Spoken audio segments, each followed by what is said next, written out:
നമസ്കാരം. ലോക്സഭാ ചരിത്രത്തിൽ ഏറ്റവും പ്രായം കുറഞ്ഞ MP ആയി മാറിയിരിക്കുകയാണ് BJPയുടെ ശാംഭവി ചൗധരി. വടക്കൻ ബീഹാറിലെ സമസ്തിപൂർ ലോക്സഭാ മണ്ഡലത്തിൽ നിന്നാണ് ശാംഭവി ചൗധരി മിന്നുന്ന വിജയം സ്വന്തമാക്കിയത്. നാമനിർദ്ദേശ പത്രിക സമർപ്പിച്ച സമയത്തെ വിവരങ്ങൾ പ്രകാരം 25 വയസ്സ് മാത്രമാണ് ശാംഭവിയുടെ പ്രായം. ചിരാഗ് പാസ്വാന്റെ ലോക് ജനശക്തി പാർട്ടി സ്ഥാനാർത്ഥിയായിരുന്നു ഈ 25 വയസ്സുകാരി. മഹേശ്വർ ഹസാരിയുടെ മകൻ സണ്ണി ഹസാരി ആയിരുന്നു മണ്ഡലത്തിൽ ശാംഭവി ചൗധരിയുടെ പ്രധാനപ്പെട്ട എതിരാളി.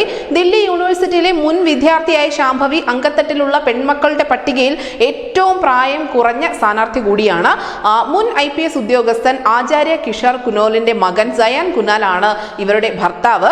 ബീഹാർ മുഖ്യമന്ത്രി നിതീഷ് കുമാറിന്റെ ഏറ്റവും അടുത്ത വിശ്വസ്തനായ അശോക് കുമാർ ചൗധരിയുടെ മകൾ കൂടിയാണ് ഈ ശാംഭവി ചൗധരി. പ്രധാനമന്ത്രി നരേന്ദ്രമോദി പോലും ശാംഭവി ചൗധരിയുടെ പ്രചാരണ പരിപാടികളിൽ വളരെ സജീവമായി പങ്കെടുത്തിട്ടുണ്ടായിരുന്നു.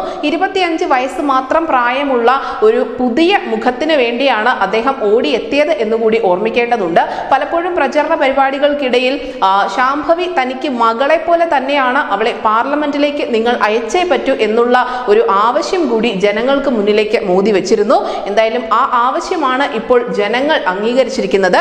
അതിനോടൊപ്പം തന്നെ നമ്മൾ പറയേണ്ടത് ചിരാഗ് പാസ്വാന്റെ ഒരു വളർച്ചയെ കുറിച്ച് കൂടിയാണ്. കാരണം ചിരാഗ് പാസ്വാൻ അച്ഛൻ രാംവിലാസ് പാസ്വാനോടൊപ്പം വളരുന്ന കാഴ്ചയ്ക്ക് കൂടിയാണ് ഇന്നലെ രാജ്യം സാക്ഷ്യം വഹിച്ചത്.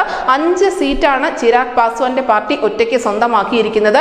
ചെറിയ നേട്ടമേ അല്ല. ചിരാഗ് പാസ്വാൻ ഇതിനോടകം തന്നെ നിലപാടും പറഞ്ഞിട്ടുണ്ട്. NDAയ്ക്കൊപ്പം നരേന്ദ്രമോദിക്കൊപ്പം തന്നെ ഉറച്ചു നിൽക്കും എന്നാണ് അദ്ദേഹം അറിയിച്ചിരിക്കുന്നത്. News desk Indian Malayalam.